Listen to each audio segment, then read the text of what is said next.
Welcome to I Heard This Thing, a podcast that tells you all of the pop culture fun facts and hot takes that you can use to impress people on a first date. I'm Stephanie Weber, and you don't even have to give me credit. Just rate and review. Today's topic, feuds. A feud. A feud feels so much worse than a fight. But it also sounds a little juicier. Like, me and my brother could have a fight, and no one would really care too much about what it's about. But if I said I was feuding with his dumb idiot ass, you'd want to know all the details. And if you heard about two celebrities that were feuding, oh, honey, pull up a chair, make the popcorn, and sell those film rights because we all want to know what's going on there. Celebrities, they're just like us, even down to the petty arguments. Not to get all valedictorian speech on you, but Webster's dictionary defines a feud as a prolonged and bitter quarrel or dispute. So it's not just a fight, or an insult, or a one-time thing that offended. It's a series of fights and issues that are dragged out over time between two or more parties. That's where it differs from a fight. A fight can more or less be put to bed with an apology or time or an edible arrangement, but a feud? Feuds go on as if they're never meant to resolve. In fact, I bet the root cause of all of these celebrity feuds we're about to talk about get entirely forgotten. How could you really remember the start of a feud if you've been feuding with someone for years? And let's not forget that no one is the villain in their own story, so both sides of the feud might see their feud very differently. And what really happened? It's usually somewhere in the middle, or the most boring answer of all. That's why feuds are so hard to dismantle, and truthfully, it doesn't feel like a lot of these celebrities want to. These feuds tend to go on so long because these parties are stubborn as hell. I mean, they're famous, so they can get away with that. By the way, if anyone thinks they're feuding with me and you're listening to this, please know that I don't want to feud. I'm a woman who writes for the internet. I get enough hate from strangers named Grummuffin69 that I don't even want to feud with people I'm actually mad at. So, we cool? Good. Thank you, imaginary feuder. I feel better already. That does bring me to this topic. In looking at today's topic, again, celebrity feuds, I noticed that it felt like a lot of these celebs kind of enjoyed being angry. The feud was fueling them, or it acted as a way for them to hurl all of their greater frustrations about their career or Hollywood, the press, their love life, into one glamorously packaged target, a different celebrity. Either that, or whatever the issue was in the first place, seems so minute compared to everything that came after.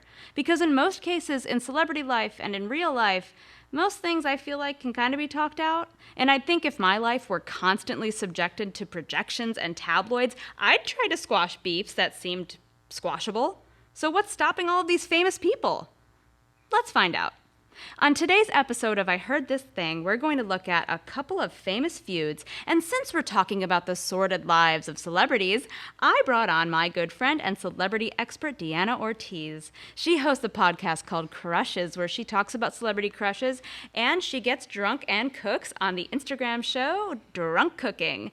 So I thought she would be the perfect person to talk to me, sober, about which celebrities are fighting and what's going on there. So let's take a listen, shall we? Deanna? Yeah. Thank you for being here to talk to me, having me about celebrities. Oh, my favorite thing to do, talk about celebrities. So I talked about what actually a feud is. Mm-hmm. And did you have, when I was like, do you want to talk about celebrity feuds, was there anything that came to your mind right away? Like any famous ones that you were like, ooh. Yeah. Ooh. Well, the first one that came to mind is like old Hollywood celebrity feuds of like, fuck. I'm not going to be able. There's the one woman and then the other woman. Betty Davis and Joan Crawford, maybe? Yes, yeah. Mm-hmm. But also didn't Liv Tyler, not right? Elizabeth Taylor? Liv Tyler is like a recent celebrity, right? Liv Tyler is feuding with her dad, Steven Tyler. Yeah, it's like some Lord of the Rings thing. You wouldn't understand. Not me. I'm an expert. Liz Taylor and some other hot woman. I believe Debbie Reynolds was That's it, yeah. Yes. She was having a long-standing feud with. Because she stole her husband. So many of these are because of a man. Exactly. So many of these are because of a man. And that is very disappointing, obviously. But sometimes you're like, okay, it was like 1930s, so I guess. There was only a couple men. Only a couple men and a couple feminists. Yeah. And they were all in prison. So, for being socialist. Yes. So, I think like then maybe, but when you hear about something like that now, you're just like, girls. It just seems crazy, like the Nicki Minaj and Mariah Carey, or like Taylor Swift and Katy Perry. I'm like, guys, what are we doing? Like the Taylor Swift Katy Perry one. I mean, I want to talk about Taylor Swift's many feuds, but that's another one that I'm like, what exactly happened? You know? I can tell you what happened.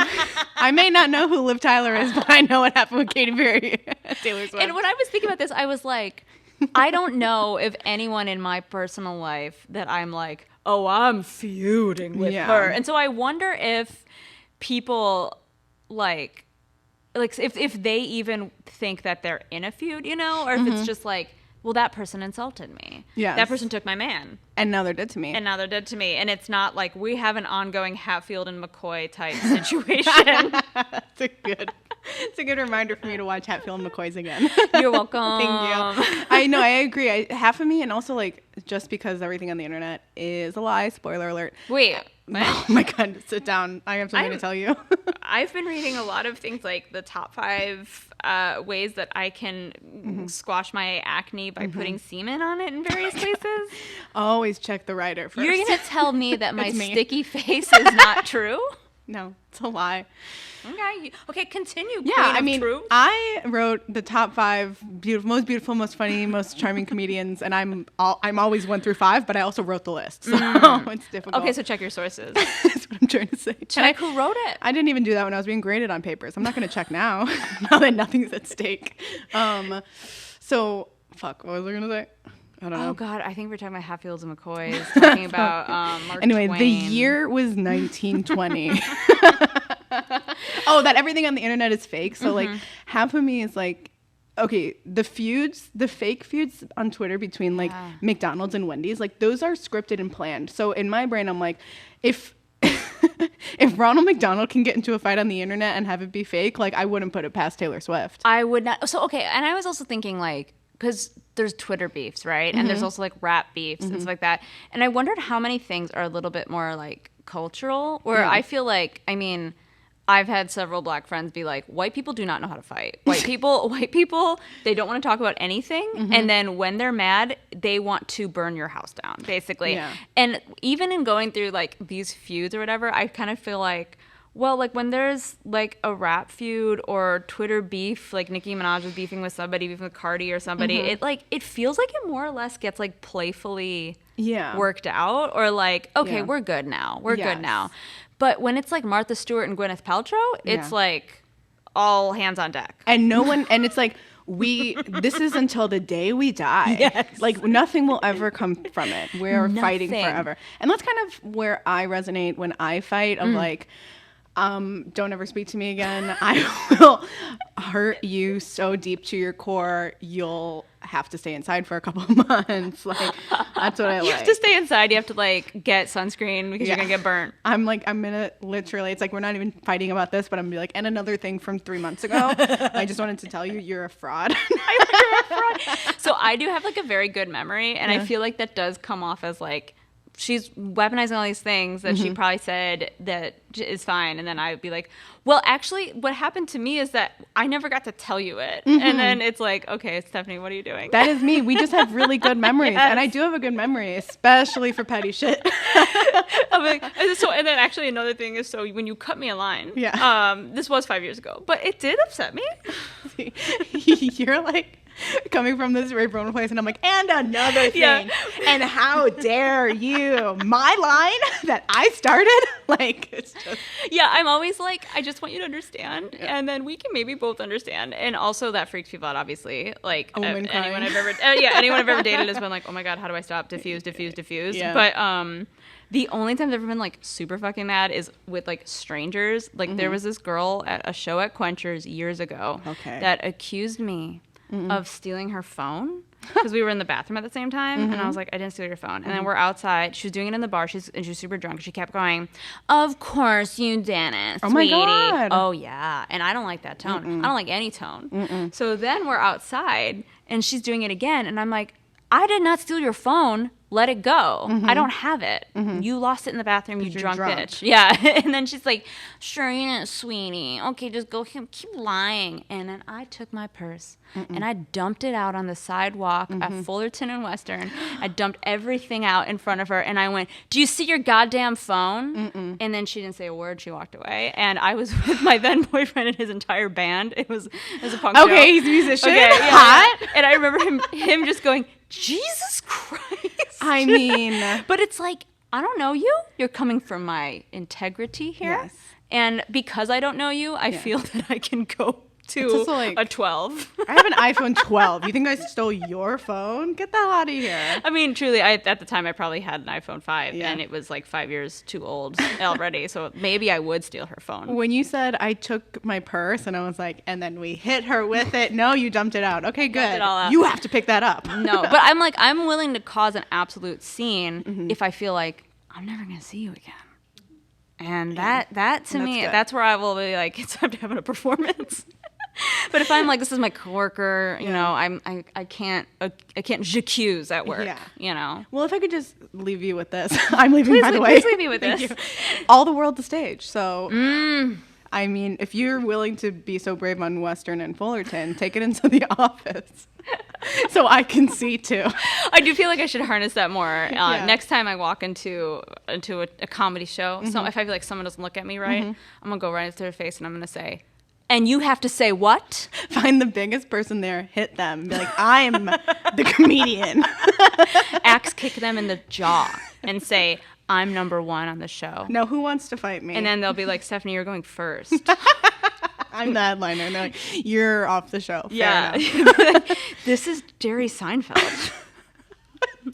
I love this scenario where you're opening for Seinfeld. I want the record to be clear. Jerry Seinfeld, I'm available. Just in case. And for sure our audiences are the same. He was always trying to book me and I've just been so busy. But now I'm free, actually. Big news. But I'm only free for like the month of July. So you're really going to want to get on it. Because I just want to go, I want to go on a trip. Oh my God, that's so good. After I open for Jerry, I just gotta go on a trip. I just kind of want to see what's up. I want to see the country. So I was inspired to do this topic actually after I heard about the real reason for Jennifer Lopez and Mariah Carey's alleged feud. Mariah Carey loves to fight with people. Mariah Carey is a troubled soul. Yeah, I'll give her that. I think she's a troubled soul. She does like to fight with people. She was married to an asshole, and it turns out the reason behind all of this is her ex-husband. Yes. So if anyone doesn't know, Mariah Carey famously had this interview where she was asked what she thought about a bunch of different musicians. So like Beyonce, and she said, I think she's a very nice person. I think she's a good writer. Which I was kind of like, that could be shade, but Beyonce is above it. Now with Jennifer Lopez, she said, I do not know her. Famous, we all love that. And so in her 2020 memoir, Mariah, or Mimi, as her friends know her as. And I do. I do know her as Mimi. My personal friend Mimi. She never says Jennifer Lopez's name in the book. She refuses to write it out. She refers to her as another female entertainer whom I don't know. Okay. Which is continuing. Okay. So we're continuing. That ghostwriter knows exactly what they're doing. Oh my God, they do. I bet that was dictated to her, and she's like, I don't think you want to do that. She's like, write it down. Put it in. And she's standing in front of a giant Christmas tree, and she just says, write it down. Mariah loves Christmas. So here's what happened. The truth is that her controlling ex-husband, Tommy Mottola, who was then a Sony music executive managing J-Lo, wanted to use a sample of Mariah's previous hit Loverboy to give to, quote, another female entertainer on their label whom I do not know. So basically Mariah felt like her husband was done with her career and was trying to send her a message or tell her to like fuck off by giving the hot new like it girl some music.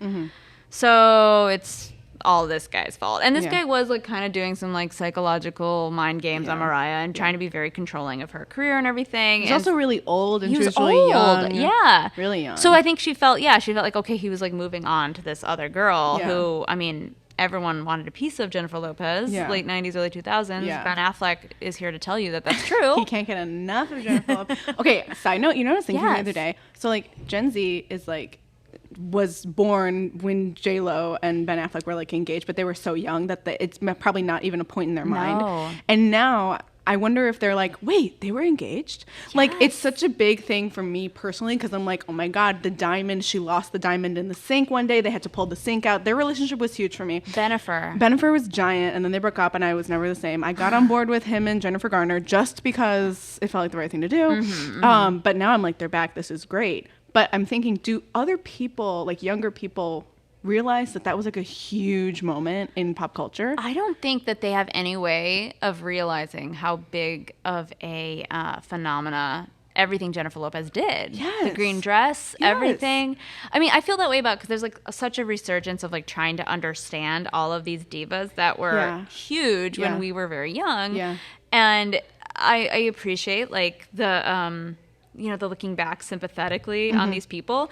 I go two ways though, where I'm like, let's impart these lessons to now. Yes. How about because like instead of always waiting 20 years before to give someone clearance. Addison Rae, I'm sorry. Yeah, right. No. I'm sorry. I didn't realize you were going through a lot.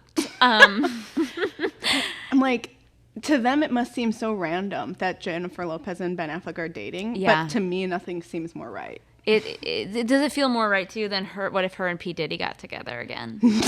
No. Okay, see, that was early 90s where my pop culture brain wasn't even functioning yet. So I'm like, no, thank you. But it was like the perfect time for me to be like, whoa, hell yeah. The move of her losing her giant engagement ring that like people would not stop talking about how much it cost. She lost it in a restaurant down the sink, and they pulled the sink out to get the ring. And I was like, that is powerful. That's how powerful she is. And then they broke up like 2 weeks later. I gotta say though, I always believe in her and Mark Anthony. Me too. Yeah. I really liked them together. I really believe in it. And I mean, I love Mark Anthony, and I'm sorry, but no, I do too, and I'm not actually going to apologize for it. I'm sorry, because I know people don't. My family does not like him. Why don't they like him? Because he married J-Lo. Because he he was dating or married maybe to Miss Universe, who was from Puerto Rico. Oh. And they're like, she stole him. J-Lo stole him from, especially the woman who Miss Puerto Rico, or the woman Miss Universe was from Mulatas, which is where my family is from. And so they're like, big deal. Big, personal pride. How dare you? And I'm like, well, they also have 2 kids together. He was married to that woman for like a day. Yes. Like, he was fine. Really with J-Lo. I mean, that's kind of definitely how my people feel about Ben Affleck and Ana de Armas.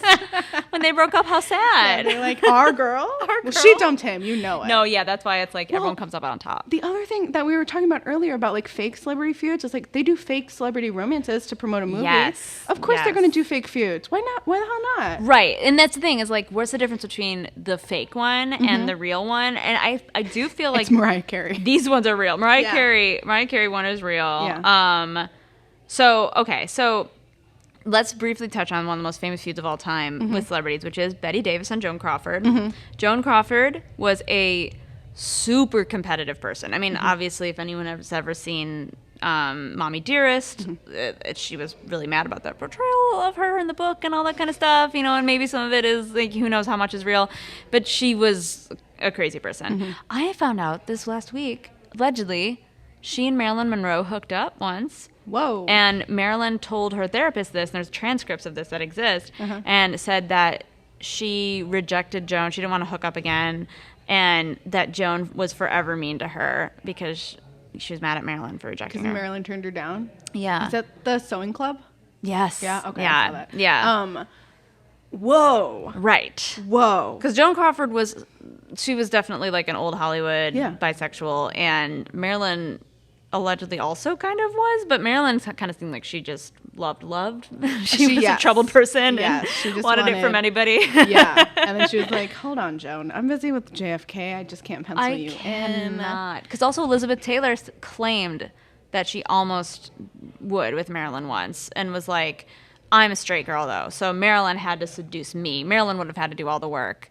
And I don't think anything came from this alleged evening of her thinking Marilyn was trying to seduce her, but then nothing really happened because she didn't do anything. The people that are like, oh my God, this person's obsessed with me. And it's like, where are they? It's like, they were trying so hard. And I was like, no, honey. And I'm like, wait, but maybe you're just full of yourself? And also, like, it's Marilyn Monroe. It's like she oozed sexuality. Yeah. I think she's one of those people that she, like, looked at you and you're like, Okay. She loves me. She's obsessed to her core with me. She's probably thinking about dinner. So what happened here is, I guess, around 1935, over a man, Dully, Betty fell in love with Franco Tone, who was her co-star on the set of the movie Dangerous. And a few months after this little love affair, Joan married him. Okay. So Betty was in love with him, and then Joan married him. So it looked like Joan stole her man. Yeah. But I don't really know, because, like, Joan and Franco Tone, that rhymes, were co-stars, like, a couple years earlier on something. So it kind of seemed like they did have, like, some kind of ongoing romance. Either way, that's what made Betty be like, I hate Joan. I hate Joan forever. Yeah.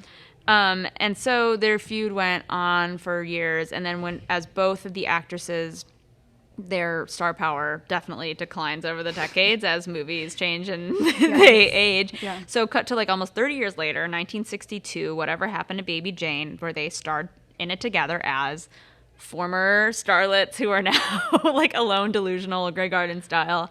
Why would they agree to that, though? So I think that they had to be very convinced, and also there was truly nothing else going on. Okay. Like, Joan Crawford's last film is atrocious. I think it's called Trog, and it's beautiful name for a child, honestly. It's my daughter. My baby Trog. Meet Trogina. I love her. Whoa. It gets crazier. She plays, like, a scientist who works in a lab, I think, and there's, like, basically, like, a killer monkey man. Who it's a creature movie. No disrespect to the writers of Trog, but fuck that. Wow. My father wrote Trog. Oh, so please show a little respect. No disrespect. Okay, thank Nothing you. but love for Trog, but Trog is honestly my favorite movie of all time. And you know that. And you knew that about me. So, wow. Came in here, I'm gonna take out my purse. I'm gonna love. Yeah. Do you see any Trog? Do you see Trog in my bag out? I'm like. It's like the level of steps to, like, who wrote that, and the director that was like, I'm a little evil guy, let me get my plan together and put these two. Like, did he think it would maybe, it's obviously a he. Did people think they were like, well, now once they're together, they will reconcile? I think it was more like they're gonna use their hatred to sell the movie. And apparently did. Like, apparently the set was really tense constantly. So cool. With them always fighting. I love it. And then it culminates, but, you know, them, like, denying it, and as all of these feuds go of, like, I've only ever been nice. I don't know what her problem is. Yes. And so then that year, Betty Davis was nominated for a Academy Award for Best, I think, supporting actress. For that movie. Oh, that's good. And Joan was not nominated. Beautiful. But yes, Anne Bancroft was nominated for playing Anne Sullivan in The Miracle Worker that same year. She couldn't attend. Joan hatched this whole plan with Anne Bancroft's approval to accept the award if she wins on her behalf for Best Actress. Oh, gosh. So Betty does not win Best Supporting Actress, and then Joan gets to go on stage to get the award for Best Actress on behalf of someone else. Did she give a speech like it was her own award? She gave a speech. I'd like to thank my agent, my mom, my dad. Fuck you, Anne Bancroft. And apparently the two, they were only, I think, each alive for, 15, 20 more years after this, but they never spoke again. That was the last of it. They were like, nope. That is so good. What a stunt. That is Joan's level of bitter and petty to be like... That she gave Anne Bancroft a disease to keep her home from the Oscars. And then was like, stay home, you sweet lamb. You shouldn't have to be. Yeah, she poisoned her. Yeah, just for a couple of days. But the Oscars, I'll do the Oscars for you. I'll do the Oscars for you. It's okay. It's the least I can do. That's done, right? That was my Joan. That's good. People don't accept awards on other people. It's like always the host that's like, they aren't here, I'll accept this on their behalf, and then we'll ship it in the mail to them. That's a good question. It might be haven't done. Seen it in a long time. Last time I really remember it. No, I mean, people, if someone dies, their widow sometimes goes up there and does it for them. Was it Marlon Brando who was he had the whole stunt too. A Native woman. Yeah, he had a Native American woman accept it on his behalf and then talk about Native American genocide and all that kind of stuff. That was also in the 90s. I think that was 70s. Oh, late even 70s. Worse. Yeah, even worse. Even worse was the 70s. Even worse. Nothing's changed. Even worse. Yeah, but I'm my memory only lasts a year and then I wipe it clean. But the Oscars last year. I actually Men in Black myself. And Happy New Year. Happy New Year. I sound so stupid. No, you don't. I was born in 2006, so everybody wondering why I don't know anything.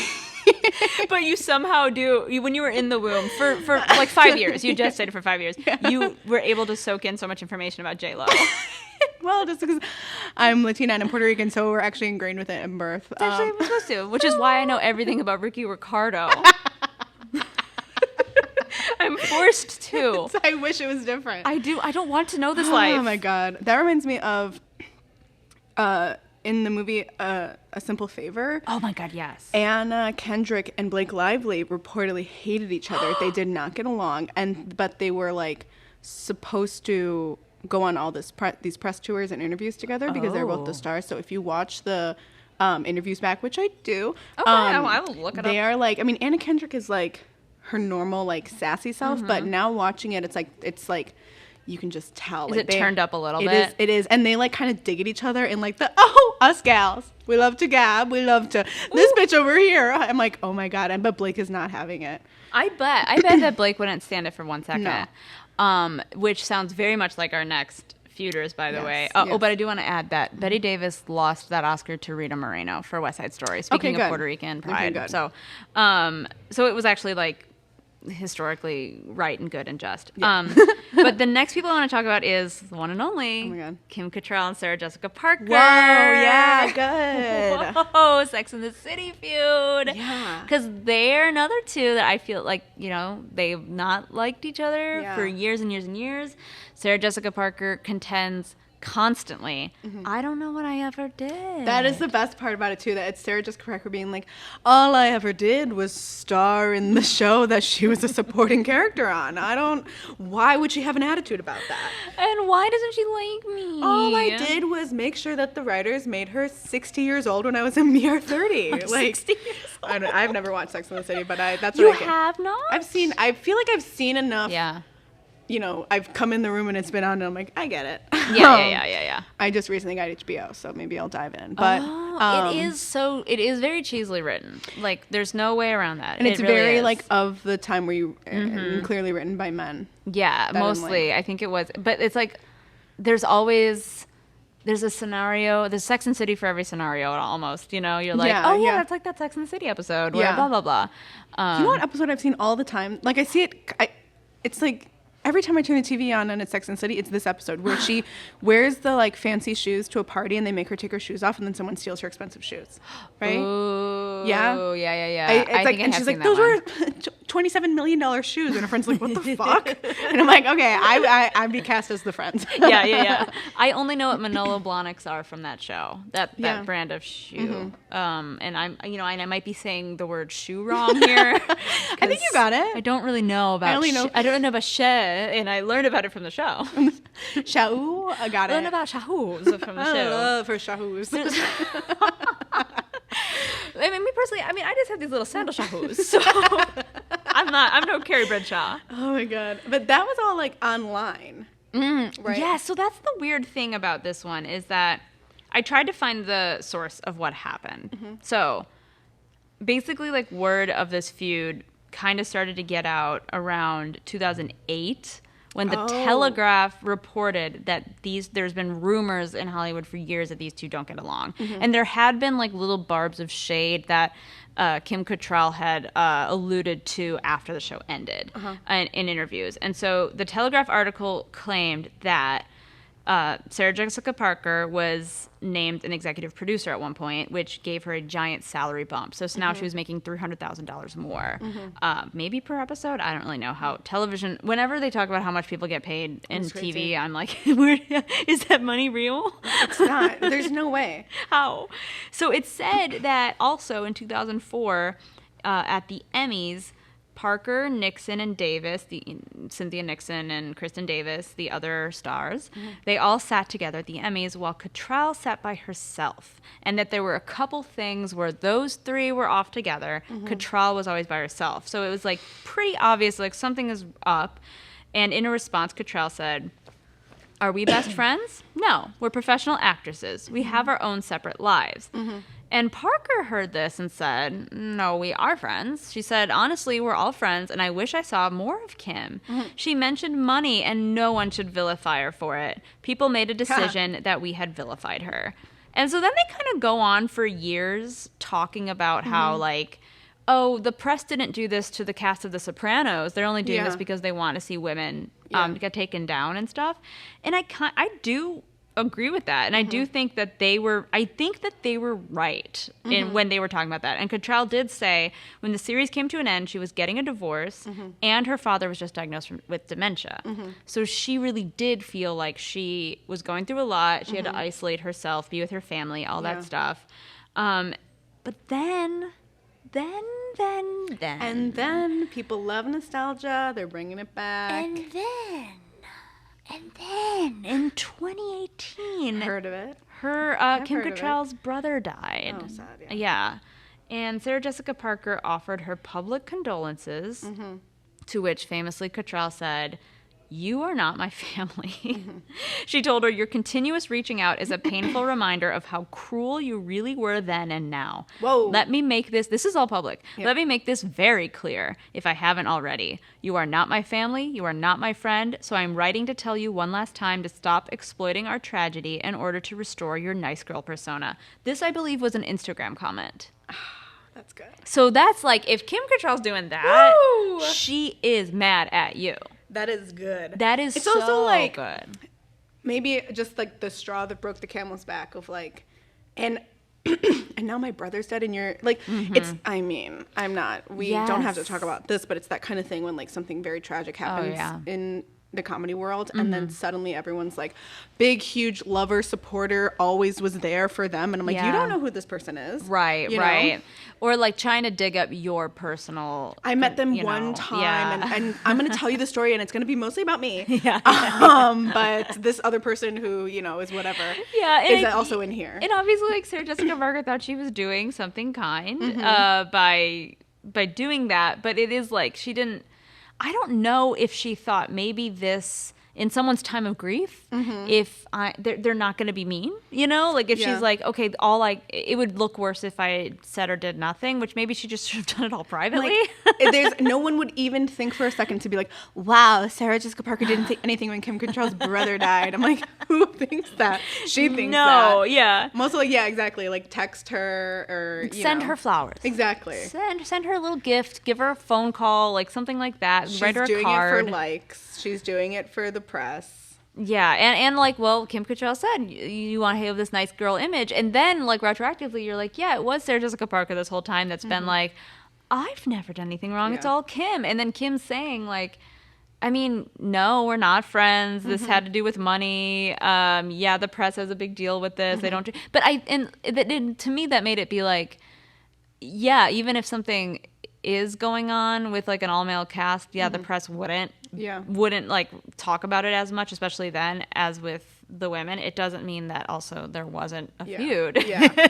Which it seemed like for a while they were both trying to deflect anything, and then now it's like, I think it's just also two divas like put together, and it's like, well, I'm the star. No, I'm the star. Well, I'm the star. And it's like maybe neither of them are like, I did something very bad where she like, I don't know. But it sounds like no one did. To me, it does truly sound like money. And it's like, I mean, obviously we don't know that much. Kim Cattrall would have done the same thing.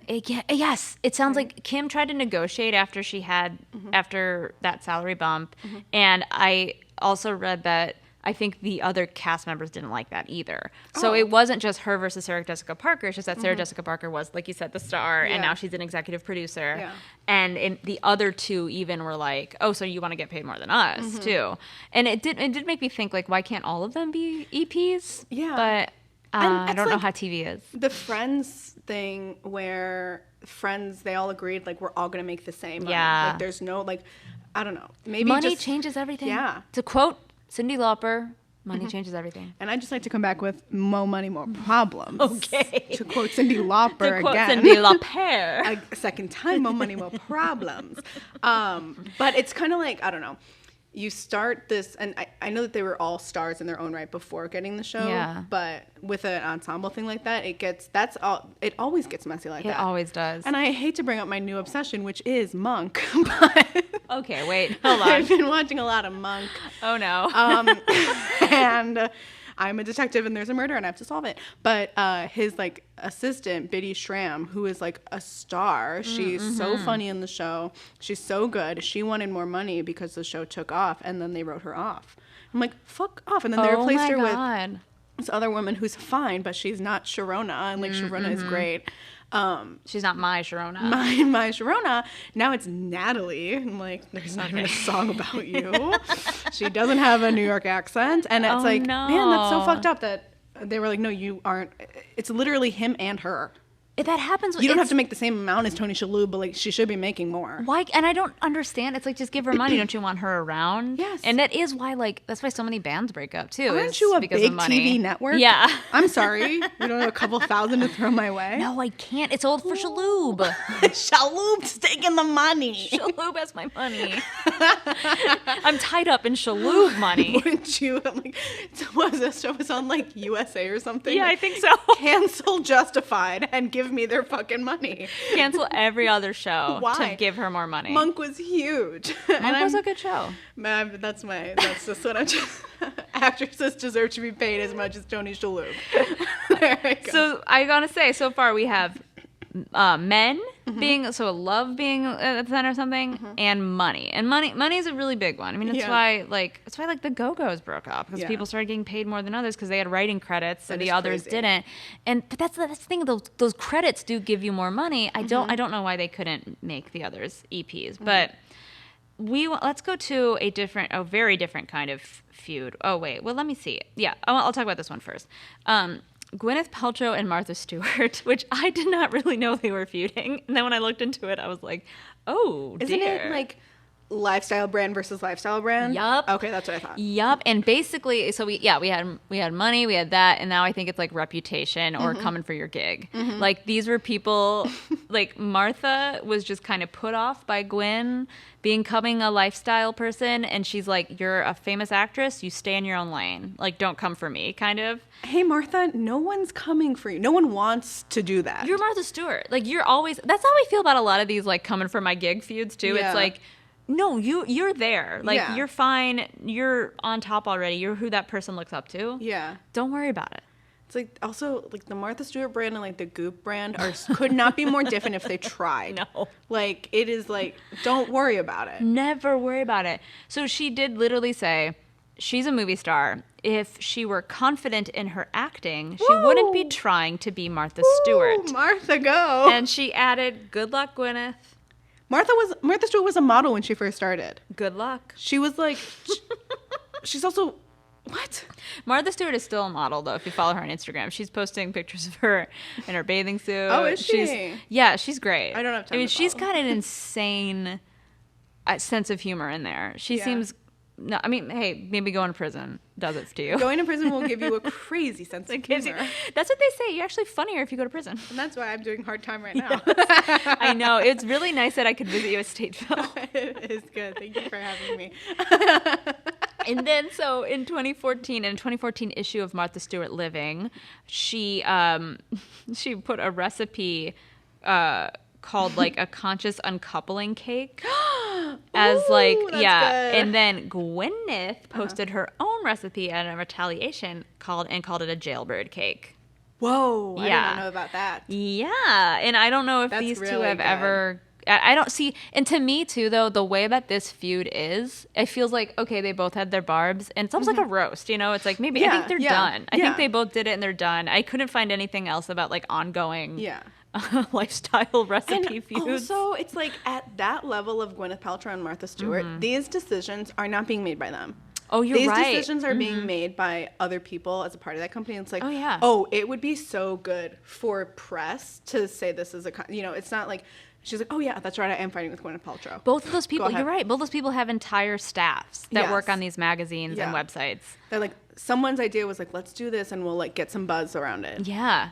especially because, like, I mean, now where we work, it's like everything that's done, it's like, as long as we get a little bit of press, that's okay. Yeah. Who cares if it's good or bad, you know? You want a trend for a day. And then also, like, news cycles are so fast, too, that, like, people kind of forget about things now. So, why not, like, make Stir up the pot a little bit. Yeah. Why not?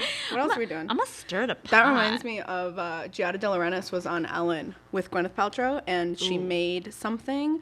And it's like, just by the nature of it being on TV, it's like, it's old. The food is cold, probably. Like, it's not, they have induction burners. It's not like a whole thing. But pretend, you know, be like, oh my God, yum, so good. You are such a good chef. I've seen you on the Food Network channel. Ooh, yummo. I love this. And Gwyneth Paltrow was like, it's a little stale. Like, she, on camera, was like, tastes good, it's a little cold. And Jenna's like, you should meet me halfway here. We're on a set right now. There's only so much I can do. And she's like, oh, and she's like, well, it's good. And then Ellen was like, I mean, Ellen. Yeah. Like, yeah, hit her. Gwyneth lives in another realm. She lives in another world. You can't, I just feel like she doesn't even remember what public decency is like that she couldn't remember to lie. Yeah, and it's also like, hey, like, you weren't up for this cooking spot ever. Never. Like, it wasn't between you and Giada to be like, well, I guess, Gwyneth, we can't have you cook. It's just like, what? No one believes that Gwyneth cooks anything. Exactly. Everyone knows she's got hired people. Sorry, Gwyneth, I'm okay. Be truthful. If you're listening to this, and she is. Listen, Gwen, we gotta talk. Gwen, talk in private, real quick. Please, just. Okay. I really like the talented Mr. Ripley. So I don't want you to think that I think you're a bad actress. Big fan of Shakespeare in Love. Big fan. We're big fans here. Sliding Doors. We're big fans. I can only name one Gwyneth Paltrow movie. That was it. I think you were British in some movies too. That's cool. That's cool to pretend to be British. American being a Brit? Yeah. Forget about it. You Big live in Castle. But we did want to say stop it. I want to tell you to stop it, and please be truthful. Please be nice. I'm actually just kind of tired of your lies. Here's another like coming for your gig one that I actually didn't really know about because I was kind of looking up like if Madonna had feuded with people because I love because Madonna. She must. I love Madonna, right? And it's like Madonna. You know, I think like when Britney was coming up, she had a little bit of like hesitancy, but then embraces her. Same with Gaga, like French her on the lips. Yes, French her on the lips. Like, okay, I hate her so much. I'm gonna make out with her. Big move. Okay. So Madonna though has been feuding with. Okay. With. Do you want to guess what male musician has it out for Madonna? Lenny Kravitz. Oh, that's a good guess, but I was completely in the dark. I know it's not Lenny Kravitz, and I just said it's a good guess because I was like, wow, I didn't expect to hear Lenny. A random guy that you'd be so surprised to hear that they were fighting. Yeah, that he was mad at anybody and not just like wrapped in a scarf somewhere. He is, but it's so angry at Madonna. He's like, when I get this scarf off, I'm coming. Oh no, my penis fell out. Drake. No. The answer is crazy. Okay. It is Elton John. Oh my God, I did not know that. It is Elton John. But I see that, again, two divas up against each other. That's exactly what it is. Yeah. But the thing is, like, Elton John has an entirely different career. He's had a career for so much longer. And he didn't start to, like, hate on Madonna until, like, 2002. And part of me wondered, I was like, were those her Guy Ritchie years? And was he mad that she was kind of being faux British? It was. That's my conjecture. She was married at that time. And she was like suddenly being like, I have a bit of an accent. Well, I mean, I can talk to a Southern person for 30 seconds and be like, and let me tell you something else. Like, so I get it, Madonna. It's cool and it's fun. And I'm just going to slip into it. When I talk to a Canadian, all my American goes out the window. Listen, I'm a sponge. Yes. I just absorb people. Improviser, you know, I'm always watching. I'm picking up energy. I'm putting it inside. I'm exhausted. I'm the ultimate empath. I like take your accent. Sorry, I'm sorry. I take your accent. You might call me Ursula the Sea Witch, and but I would. And that also reminds me of like Madonna is same with Gwyneth Paltrow on another level. Do you remember when it's like day 2 of the pandemic and she filmed herself singing in a bathtub? Yep. And I'm like, honey, wait a week. Nope. Wait a couple days before your breakdown. I said we needed it right now. Oh there's that, and then apparently like Diablo Cody has been working on writing a script. I don't know if it's with Madonna or it's about her life, but there were all these videos too that she was releasing on Instagram of like Madonna would be like writing sesh, and it's just like yeah. her lounging on the couch doing nothing, and Diablo in a corner on her laptop, like kind of smiling but being like, very hard at work. I need to work. That is so good. Yes. Yeah. She is not. She also tried stand up once. Do you remember that she briefly believed she was funny? Madonna? Yes. Oh my God. I was like, I could hear Diablo Cody. I'd be like, well, yeah, probably, but. Yeah, no, Madonna said she wanted to do comedy. I think she did it on a late night show when she was a guest. She's like, no, I can do some jokes. And she did a couple. And then she also was like, gonna do a free surprise show, I think in Washington Square Park in New York. What? And people came thinking Is they were this gonna real? see, a musician. And she wanted to do stand up at it. I'm crying. So she did that. And she did. You can find it. I swear it might have been on Fallon or something. It's somewhere online, and it's kind of recent. It's in the last 10 years. Yeah. Oh my God. She dabbled in wanting to do stand up like 10 years ago. Imagine a world. And guess what? Not great. I saw a clip of John Mayer doing stand up on a cruise. That makes me want to actually peel my eyes out. It's actually, and I'm like, it's the whole thing of like, is this funny or is it just hot that John Mayer is on stage? And so I'm like, I'm laughing and I'm like, stop it, take it. I can't break it apart in my brain. I'm like, is this funny or is Wait, was he really funny? He made jokes. I mean, his jokes were like about being John Mayer. Okay. So it was like funny in the way that he's like calling attention to it. That's and it's like fun. The paparazzi, the press, whatever. But it was also like it's like a 3-minute clip. But I'm also like, I'm still waiting for him to apologize for his treatment of Jessica Simpson. Yeah. I'm waiting for that. That is insane. Okay, I just want everyone to know, especially if we're doing this like, again, looking back at the 2000s divas, Free Britney, etc. Read Jessica Simpson's book or listen to. There's like 2 different podcasts you can listen to about it. Yeah, I was so surprised. Me too. I related to so many things. I was surprised by so many things, and I was also like, John Mayer, that girl, they break up, and then he tries to befriend her parents to like manipulate her back in a relationship. That is psychopath. And then they got back level. together. Yeah, a little bit. Yeah, because he was always at her parents' house. Amazing. Oh, and he called her once, and her boyfriend saw that he called her, and he was like saying like, Tony "I'm Romo? at your," or whoever. It might have been Tony or whoever she dated right after. I think and it was John Mayer was like at her parents' house, being like, "Hey, your parents are wondering how to do whatever," which is like so good. Wow. It's also like John Mayer, you are like me, movie psycho. I love that. If I'm like, it's that like is a movie villain. So hot to me. You're like, come to mama. Like, wait, I dumped you and now you're hanging out with my parents? Okay, John, get over it. Wow, you're so obsessed with me. And didn't he like talk to Playboy about like I think he did, yeah. Men need to stop talking to Playboy, okay? Because men. John Mayer and Tom Hiddleston learned anything, it's to shut the fuck up when you talk to Playboy. Would Tom Hiddleston talk to Playboy bad? Oh yeah, you don't know? No, I feel like I'm so behind on the Hiddle heads. Oh man, and it's a buzz. So he was talking. This whole thing that you can obviously it's on the internet, but he talked about being swingers with his wife and how like he's really into it. Middle Ditch. You're talking Middle Ditch. Who did I say? Oh, Hiddleston. Hiddleston. I was like, Hiddleston has news? He's Loki and Loki. Oh, whoops. I got my Toms confused. Yeah. I'm married to Tom Hiddleston, and so is Taylor Swift, but Middle Ditch. Thank you. Middle Ditch. We can cut that. We can cut that. I'm smart. Well, I remember reading that and being I'm like, sorry. Yeah, you're right. I'm wrong. No. That was one of those interviews that you read that someone gives, and you're just like, nobody stopped you from this. Yes. Nobody stopped you from this. It's such a cringy. And then they got a divorce like shortly after. So fucking funny. Yeah, it's not just like, he wasn't just like, oh, my wife are swingers. He basically made it sound like I'm forcing my wife to be a swinger. Yeah. She hates it. And I'm like, listen, you have to do it. And I'm like, I gotta be me, babe. I need to fuck these people. I need to bang. The story would have been so much better if I would have gotten the fucking name right. No, I'll give you guys a clean Middle Ditch, and then you guys can just plug that in. I gotta tell you, I think that this is fun. I think this is fun because we're taking the audience on a journey.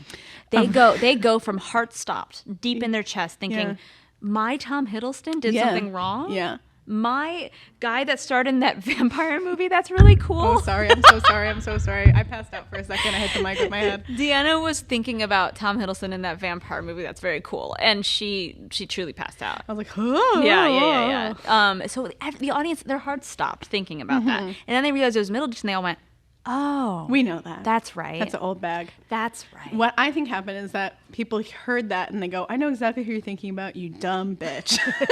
You're wrong. You've always been wrong. You'll always be wrong. You don't know anything. And I'm coming to your house. I do have I did read that as somebody that I was, when I was young, I was assistant producer on a, what do you call it? Improvised musical show that was very, very popular. And there were a lot of people coming in and out, you know, from New York or something, these like improvisers of that ilk of Middle Ditches, like, you know, era.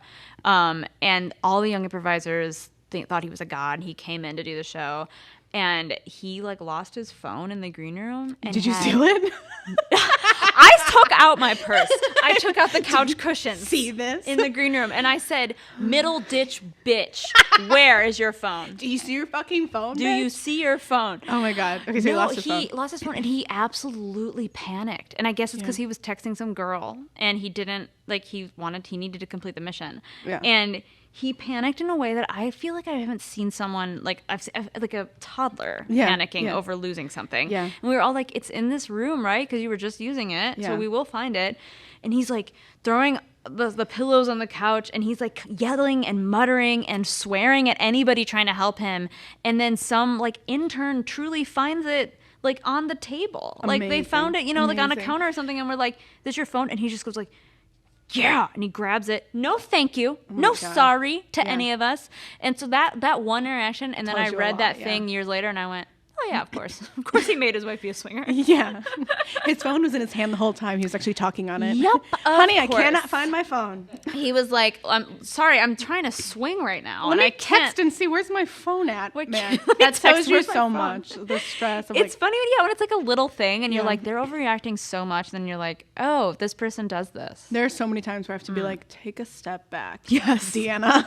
Yeah. Wait until you are a megastar before you have a meltdown. It's not cute now. No. But let everyone know. When I get there, it's buckle up. Nonstop. Nonstop. Let me throw my phone away and blaming people. See, I want to do the opposite where I'm a huge bitch up top. And then I get very famous and successful and I'm giving away puppies. Yeah. I'm being the kindest person anyone's ever known. Stephanie Weber, heart of gold. Heart of gold. We can't believe it. And they're like, she did what she had to do to get there. Step on all the little people. Yeah. She's a saint. Saint now. Yeah. Two people that are not saints, we just have two more to cover, Vin Diesel and The Rock. Oh, good. That's a good one. Vin Diesel and The Rock. Yeah. And this fight is bald versus bald. This fight is bald versus bald, muscle versus muscle, big guy versus big guy. Yeah. There can only be one big guy. I think that's actually the root of it. To me, as an outsider, it's that can only be one big guy in the movie. And I feel for Vin Diesel because like he did a lot to get where he was, and The Rock really did. The Rock is like just you know, a wrestler that's like, I can do this. And he came for Vin Diesel's, I'm a tough guy, but also I'm a tough guy in a sensitive role. Yes. I'm a tough guy. Here I am with a bunch of kids in a movie. Like, he really cleaned up. And he really became like the Fast movies kind of revitalized his like action hero, bad guy, cool guy thing. Because he's doing some movies. Wait, what's he doing? The Scorpion King, The Pacifier. Then he does the Fast Vin movies. Diesel is Pacifier. Vin Diesel's the Pacifier. And how dare you? And The Rock is actually the Tooth Fairy. Oh my God. See, they're the same person. They're the same big guy. God. I'm like, do not come for my culture like that. Children's movies. Yeah. I will tell you. Okay. Full disclosure to everyone on the pod. If we are actually being vulnerable on the pod right now, and I feel like we are all in this room. Me, you, producer Christine, we're all being vulnerable. We're all here. We're tears. Safe. We're all ready to cry. My therapist is also on the line. At a moment's notice. I saw Fast 9 last night. Oh, really? How was it? It was insane. It was absolutely insane. You went to the theater, though? I went to the theater. I saw it in the theater. Nice. I saw it in my hometown theater because we were cool. visiting my parents, and then I was like, That's gotta so go nice, here. Though. Yeah, it was so much fun. But so The Rock is not in the movie because of this giant feud. The Rock is finally like, he's not in the movie anymore. These two, like, they don't. I think it was Fast 8 also. They didn't ever want to shoot together. So any scene where they're talking to each other, I think there's only one, it is shot so weird because it's just one person at a time, You can tell they're talking to a body double. Yeah, basically. And it is like, Vin Diesel is, he is the executive producer of these movies. Yes. He controls so much of these movies. Yeah. He is You're ridiculous. You're in charge of The Rock. They're his movies. Come on. I gotta say they're his movies, but The Rock's ego couldn't take it, and that's where it all started in 2017. The Rock gave some interviews, or I think he posted on Instagram. That's what it was. And he posted like, you might not see me looking happy in press or whatever. Like if you think that my blood was boiling in those scenes, it's because it actually was. Because some people don't treat people with respect. Yeah. And Vin Diesel did the Sarah Jessica Parker of saying, I don't know what that guy's problem is. In my house, we call him Uncle Dwayne. In your house? I'd love an invite. Because family? Yeah. I don't know if you guys know that the Fast movies are all about family. The F actually stands for family. The F is for family now. Family Furious. Family 9. Furious Family 9. They don't even say family in these movies. I do have to tell everyone here, again, to be vulnerable. Until like the 5th movie. The 5th movie is when they all really take off. But that's also when The Rock comes in. The first one, isn't it very family focused of like, when this is our crew, this is our squad. It is. Don't fuck my sister. But no one says family until like the end, and it's not even one of like the main characters. Okay. Because when that revelation hit, that it's like no one is talking about family yet, and I thought that's what they do here. Yeah. I thought that's what we did here. Yeah. I was blown away. When you hear your family, wait, that's Olive Garden. No, never mind. I get that confused. When you hear your family. Oh man. When you hear you're furious is my house's motto. That's my restaurant. When you hear you're furious, because everything's undercooked, so just eat it. You gotta get a reservation. There's no way you can walk into that place. You can't. So he wasn't even in the 9th one. No, he wasn't in the 9th one. It seems like they're probably going to do another Hobbs and Shaw, like Hobbs and Shaw 2. Is that why they did a spinoff? I think so. But Vin Diesel still has a producer credit because it's tied to the movies. Yep. Fast and Furious Presents. So he's always going to make money off of The Rock, basically. Yeah. But The Rock still gets to be a funny, goofy action hero. And that is, I think, also why those movies, like Hobbs and Shaw, feels ridiculous and goofy. Because The Rock is a little bit more like, I want to be a goofy, family-friendly guy. Yeah. And Vin, he's tough. Tough guy, fast car. Tough guy, fast car family. Tough guy, fast car family. That's the tag of the movie. Anyway, so what I was getting to is tough guy, fast car family. Yeah, I mean, that makes sense. So he's like, I want to be the star, even though Vin Diesel is the star of the Fast movies. Where he's like, okay, and you can have this little guy. Recently, he claimed, like as recently as like this past week, that he felt, Vin Diesel did feel like he was pushing The Rock or hard on The Rock because he was trying to like get a good performance out of him. Yeah. Hard on The Rock. Like he's like his like method teaching actor. I remember you talking about that. It's like, I mean, but at the same time, it was what it probably was him saying that, but it was Vin Diesel being like, I'm in charge here. He doesn't even direct the films. I see your bald head and I'm going to raise you my bald head. I'm the captain now. Yeah, he's like, know? Everyone looks like they like you, but what about me, Vin Diesel? That's what Vin Diesel. I think we can get. I can't do it. I'm not gonna try. No, do it. Go to the movies. I can't. And then The Rock's like, go to the movies. I can't. That's not it either. I'm like, it was also probably Vin Diesel just like pushing him just because like you want that power of like I'm the director and or I am an EP and I'm gonna prove it to you. That's the thing is he doesn't even direct these movies, so that did make me think like, what is the power struggle between Vin Diesel and like Justin Lin or someone directing the film? Yeah. Like how much do they have to just bow down to what Vin wants ultimately and just be like, you're the boss, you're the boss, baby, you're the boss. Tony Danza. Speaking of boss, baby, that is it comes out on Friday. I saw a trailer today. It comes out on Friday, and I legitimately had the thought. Boss Baby, of course, for my avid fan base, is my favorite movie. I love it. I have a top 5 movies. It is on the list. That is going to be the first movie I see back in theaters, and I'm trying. I'm so happy everyone has their one. I really want to do a double feature with Peter Rabbit and The Boss Baby. Oh my god! Because Donald Gleason is my celebrity crush, and he is in the Peter Rabbit movies. Oh, that's adorable. It is very adorable. You know that he is in him as a rabbit, though, right? He's the villain. No, he's in it as a real guy. He's a real guy. He's a real person? James Corden is the bunny. Okay. Duh. I'm packing up. Duh. He plays himself. He doesn't play himself. I'm losing my mind. I'm literally having a breakdown. He plays a human and he is the villain. Okay. In the first one. I'm excited to see where the character goes in the second one. So that's actually what made me say I saw Fast 9 in the theaters, because there was a trailer for Sing 2. And I said, the only person I know who saw Sing 1 is Ms. Deanna Ortiz. And my sister did send me the trailer the day it came out. And I went, very exciting. Thank you so much. I will clear my schedule for it. Clear my schedule. Oh my God. I love a cartoon. I'm sorry about it. She loves a cartoon. And, that brings us to our last cartoonish feud. Great. I know. I did a really good segue. It is the one and only Taylor Swift and Kanye West. Whoa. Yeah. The one the only, the ongoing. And when you put that together, though, with her feud with Katy Perry, you start to say, is Taylor the victim? Yeah. Or does Taylor have kind of a difficult personality? Or, what's the going common on? denominator? Taylor What's Swift. going on here? Yeah, exactly. But with Kanye, I gotta say, okay, so here's I don't know if anyone was like in a coma or something, but it was the VMA acceptance speech for 2009, which he interrupts her winning an award to say, I gotta stop you because Beyonce, the best music video of all time. Single ladies, and it was. Yeah, and it was. Yes. But he totally embarrassed her. Yeah. He was asked to leave, and he afterwards was like, I don't know why I'm being asked to leave. And then she had to stand up there and give the rest of her speech, which I only realized recently. Everyone was like kind of clamoring and booing Kanye, but she thought people were booing her. Oh. So she really didn't know what was going on, because she truly thought, like, when he said that, everyone agreed with her, or him, rather. And then I guess backstage, Pink chewed him out, which I would have loved to see. And Beyonce was crying, saying she felt so bad for that girl. Yeah. So at the end of the night, when Beyonce did win an award, she had Taylor come back up and finish her speech, which I think is really sweet. And so Beyonce. So Beyonce. Yeah. What a queen. What a star in every sense of the word. I mean, classy, timeless, Beyonce. Never looks like she's sweating. It's amazing. I don't know how she does it. So classy. But the other thing was that Kanye West was also photographed on the red carpet with a bottle of Hennessy in his hand. Yeah, so he wasn't in his right mind. Not a soul was like, maybe let's think, Kanye, maybe don't. Hey, Kanye, let's stop. Kanye, maybe don't. That's my song. Yeah, I like it. Love to do a guest spot on the song.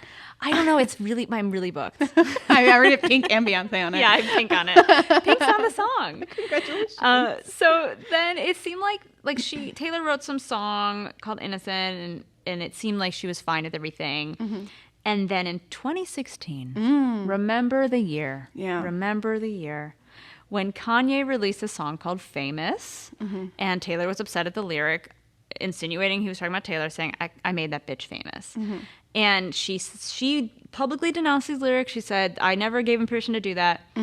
Enter lawyer Kim Kardashian. He also, the music video has, it's a Taylor lookalike in bed with Kanye. And it's like a bunch of people who he like quote unquote made famous. So clear exactly who the people are. But yeah, he wanted to make sure you knew who was in there. Yeah, there's no around it. I mean, I made that bitch famous. You're talking about your now ex-wife Kim Kardashian, but sure, maybe Taylor Swift. Yeah, people were like, he could be talking about a bunch of people, but it's like he put all those people in the bed with him in the music video. So they're all there. Kim Kardashian, former Mrs. West, comes in and releases secret recordings of the private phone call that the two of them have, where she gave approval for the song idea, saying it would be so funny. She said it would be so funny. Yeah. And I so love it sometimes. Yeah, that kind of squashed that. But then later on, I guess like the full transcript or something, it reveals that he never said bitch to her. He said, I made her famous. Yeah. And so that's what she was approving. I made her famous, but she was upset with the word bitch. Is apparently the read on it afterwards. But I feel like that's so many semantics. I have nothing but respect for Kim Kardashian to be like, I'm going to record this. I got to be honest, I do too. Huge. I gotta be honest. Huge. I'm going to keep my phone under the table. I'm going to record this shit. I love Kim K having the wherewithal to go, I think she's going to be mad at this in the future. Beep. I'm going to record this bitch. Yeah, I know she's going to lie. Oh my gosh. Yeah. Because Kim Kardashian's been through it. You know, she's had people release her sex tape, or her mom did. So it's like... She said her people, her mom. Yeah, her people, her mom. I feel like she knows her way around press, so she knew that was going to happen. Yes. That's why she is going to be a lawyer. She's apparently failed the bar exam twice, but that doesn't stop anybody. No. Well, my tip for Kim, and Kim, can we talk actually just privately? She's listening. Yeah, she is. Stop studying poolside in a bikini. I'm begging you. It's hard. I know you love the sun, everything, but go inside, close some doors. Put some sweatpants on. And just really dive in. Just dive into those books. Please.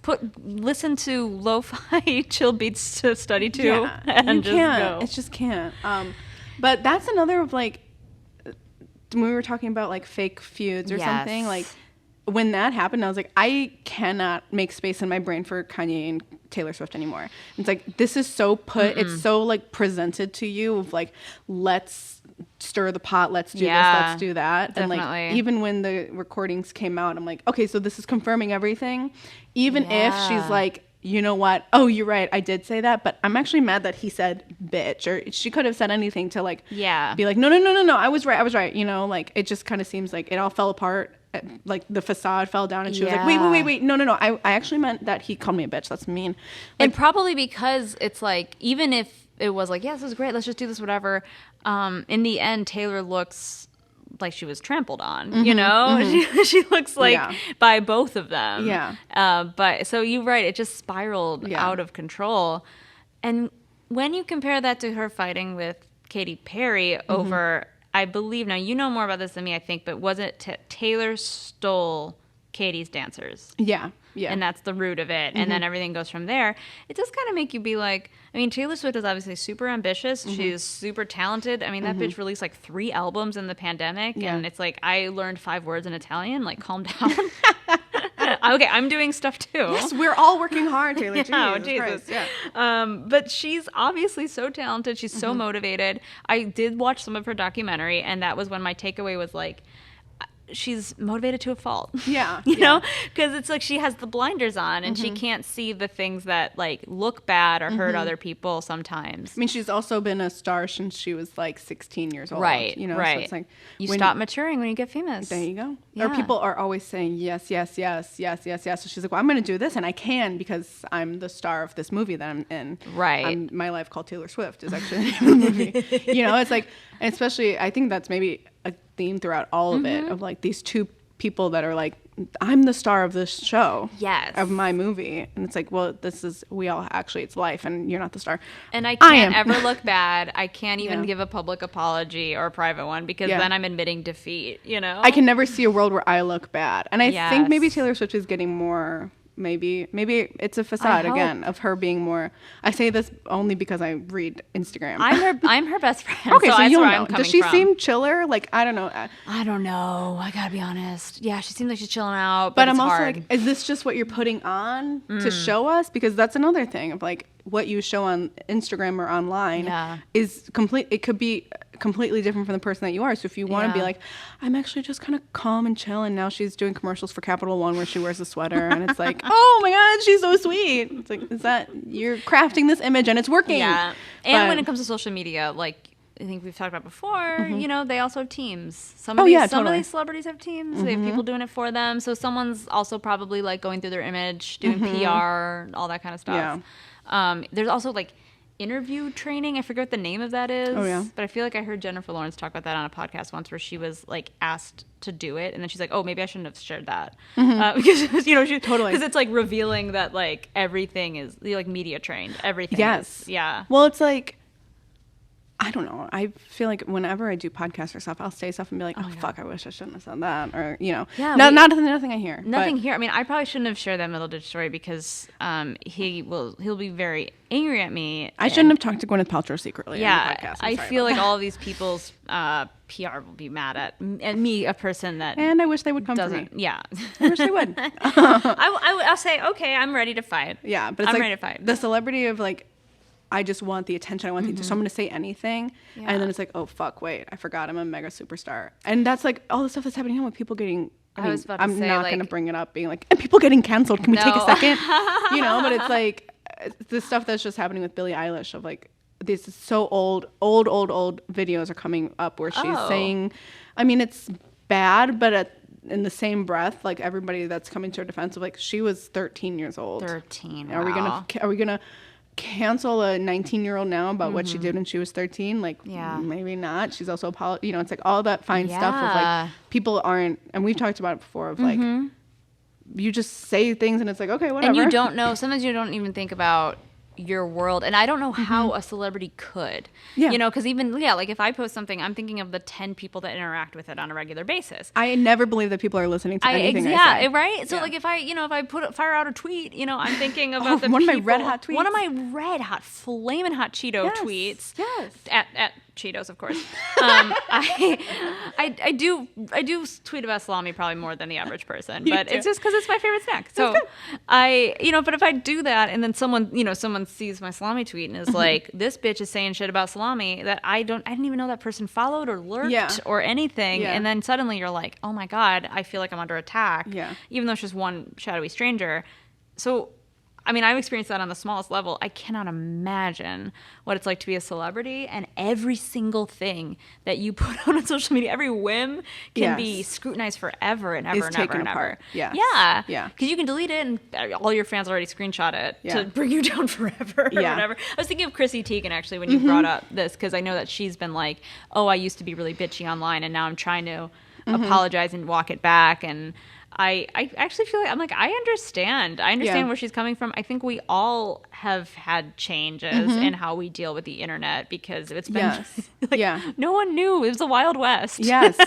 And that's it's like Chrissy Teigen's a good example of it, of acknowledging like, I did this and wow, was it bad? Yes. I hate myself too. Like, I'm with you guys, and here's what I'm doing to do something different about it. Right. Like, not just being like, oh, that was the time, can you believe it? And she's like, no, I agree with you guys. I'm mad at myself as I think she's doing a great job. And then I always hear and then you go to Twitter and then you see people be like, another fake apology. And I'm like, I don't know what anyone wants. Well, that's the other thing, is that at this point with Chrissy Teigen, I'm like, honey, just put your profile, just get a Finsta. Private. Just make your a big one for cooking, and then get a fake account and post pictures there, because man, it's exhausting. Aren't you exhausted? You don't need to be the queen of Twitter. Like, you don't have to be so silly and funny all the time for all these people. She wants to be liked. And that's, I guess, why we're talking about this to begin with, because it's like, I feel like Taylor wants to be liked. And all this like backlash, Sarah Jessica Parker wants to be liked.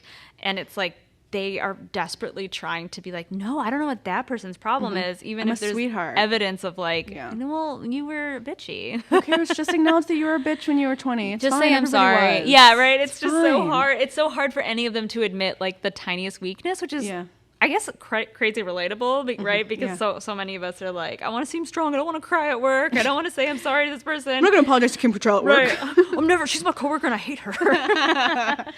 And then it's like celebrities are doing the same thing, but on this mega scale where I'm just like, isn't that stress too much to handle though? Like, isn't it just so much easier to be like, I did it. I messed up. You caught me red-handed. Fine.